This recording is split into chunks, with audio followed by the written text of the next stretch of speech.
ನಮಸ್ಕಾರ ಎಲ್ಲರಿಗೂ. ಇಂದು ನಾವು ಎಚ್ ಐ ವಿ ಅಥವಾ ಏಡ್ಸ್ ಬಗ್ಗೆ ಮಾತಾಡೋಣ. ಏನಪ್ಪ ಇದು ಎಚ್ ಐ ವಿ ಅಂದ್ರೆ ಎಲ್ಲರೂ ಹೆದರ್ಕೊಂಡು ಬಿಡ್ತಾರೆ. ಏನು ಎಚ್ ಐ ವಿ ಆದರೆ ಅದೊಂದು ಡೆತ್ ಸೆಂಟೆನ್ಸ್ ಥರ ತಿಳ್ಕೊಂಡು ಬಿಡ್ತಾರೆ. ಬಟ್ ನಾನೀಗ ಆಲ್ರೆಡಿ 20-25 ವರ್ಷದಿಂದ ನಾನು ಎಚ್ ಐ ವಿ ಪೇಷಂಟ್ ಎಕ್ದಮ್ ಆರಾಮ್. ನೀವು ಒಂದು 10 ಜನ ನಡುವೆ ಒಂದು 4 ಜನ ಎಚ್ ಐ ವಿ ಅಥವಾ 2 ಎಚ್ ಐ ವಿ ಇದ್ರೂ ನಿಮ್ಗೆ ಪುನಃ ಇಡ್ಲಿಕ್ಕೆ ಆಗೋದಿಲ್ಲ ಇವ್ರಿಗೆ ಎಚ್ ಐ ವಿ ಐತೆ ಅಂತ. ಸೊ ಎಚ್ ಐ ವಿದಿಂದ ತುಂಬ ಜನರಿಗೆ ಯೂಶ್ವಲಿ ಇನ್ಫೆಕ್ಷನ್ ಆಗುತ್ತೆ. ಏನಪ್ಪ ಎಚ್ ಐ ವಿ ಅಂದ್ರೆ ನಮ್ಮದು ಇಮ್ಯುನಿಟಿ ಕಡಿಮೆ ಮಾಡ್ತದೆ. ಇಮ್ಯುನಿಟಿ ಕಡಿಮೆ ಮಾಡೋಣ ಬೇರೆ ಬೇರೆ ಇನ್ಫೆಕ್ಷನ್ ಟಿ ಬಿ ಆಗ್ತದೆ, ಕೆಲವೊಬ್ಬರಿಗೆ ಹೊಟ್ಟೆಯಲ್ಲಿ ಇನ್ಫೆಕ್ಷನ್ ಆಗುತ್ತೆ, ಕೆಲವರಿಗೆ ಲಂಗ್ಸಲ್ಲಿ ಇನ್ಫೆಕ್ಷನ್ ಆಗುತ್ತೆ. ಸೊ ಎಚ್ ಐ ವಿದಿಂದ ಗಾಬರಿ ಆಗೋದು ಏನು ಇರೋದಿಲ್ಲ. ಅದಕ್ಕೆ ಒಂದು ಸೂಕ್ತ ಪರಿಹಾರ ತಗೋಬೇಕು.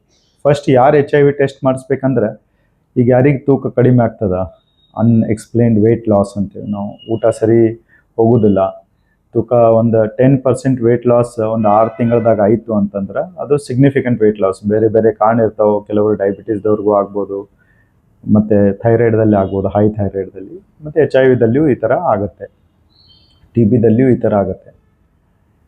ಆಮೇಲೆ ಜ್ವರ ಬರ್ತಾಯಿತ್ತು ಪದೇ ಪದೇ ಅಂದರೆ 3 ತಿಂಗಳು 4 ತಿಂಗಳಗಟ್ಟಲೆ ಜ್ವರ ಕಡಿಮೆ ಆಗಿಲ್ಲ, ಇಂಥವರು ಎಚ್ ಐ ವಿ ಟೆಸ್ಟ್ ಮಾಡಿಸ್ಕೋಬೇಕು. ಸೊ ಎಚ್ ಐ ವಿ ಅನ್ನು ಟ್ರೀಟ್ಮೆಂಟ್ ಮಾಡಲಿಕ್ಕೆ ART ಅಂದರೆ ಆ್ಯಂಟಿ ರೆಟ್ರೋವೈರಲ್ ಥೆರಪಿ ಅಂತ ಕೊಡ್ತೇವೆ.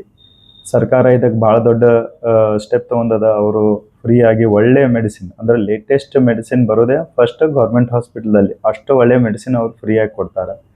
ಸೊ ಕೆಲವ್ರಿಗೆ ಸ್ಟಿಗ್ಮಾ ಅಲ್ಲಿ ಯಾಕೆ ಹೋಗಿ ತೊಗೋಬೇಕಂತ, ಪ್ರೈವೇಟ್ದಲ್ಲೂ ಅವು ಮೆಡಿಸಿನ್ ಸಿಗ್ತಾವೆ. ಬಟ್ ಡೈಲಿ 1 ಟ್ಯಾಬ್ಲೆಟ್ ತೊಗೊಳ್ಳೋದ್ರಿಂದ ಜೀವನ ಪರ್ಯಂತ ನಿಮಗೇನು ತೊಂದರೆ ಆಗೋದಿಲ್ಲ. ಈ ಎಚ್ ಐ ವಿದಿಂದ ನಾವು ಹೆದರಿ ದೂರ ಓಡೋದಕ್ಕಿಂತ ಅದರ ಟ್ರೀಟ್ಮೆಂಟ್ ಸೂಕ್ತವಾಗಿ ಚೆಕಪ್ ಮಾಡಿಕೊಂಡು ವೈದ್ಯರಿಂದ ತೊಗೊಳ್ಳೋದು ಭಾಳ ಒಳ್ಳೆಯದು. ಮೊದಲೆಲ್ಲ ಎಚ್ ಐ ವಿ ಮೆಡಿಸಿನ್ಗೆ ಸೈಡ್ ಎಫೆಕ್ಟ್ ಆಗ್ತಿತ್ತು. ಈಗಿನ sophisticated medicine side effect almost ಏನೂ ಇಲ್ಲ ಅಥವಾ ಬಹಳ ನೆಗ್ಲಿಜೇಬಲ್. ಬೇರೆ ಸಿಂಪಲ್ ಟ್ಯಾಬ್ಲೆಟ್ಸ್ ತೊಗೋತೇವೆ ಫೀವರ್ಗೆ, ಅದು ಆ ಥರ ಅವ್ರಿಗೆ ಸೈಡ್ ಎಫೆಕ್ಟ್ ಆಗಬಹುದು. ಅದಕ್ಕೆ ಜಾಸ್ತಿ ಏನಾಗೋದಿಲ್ಲ. ಧನ್ಯವಾದಗಳು.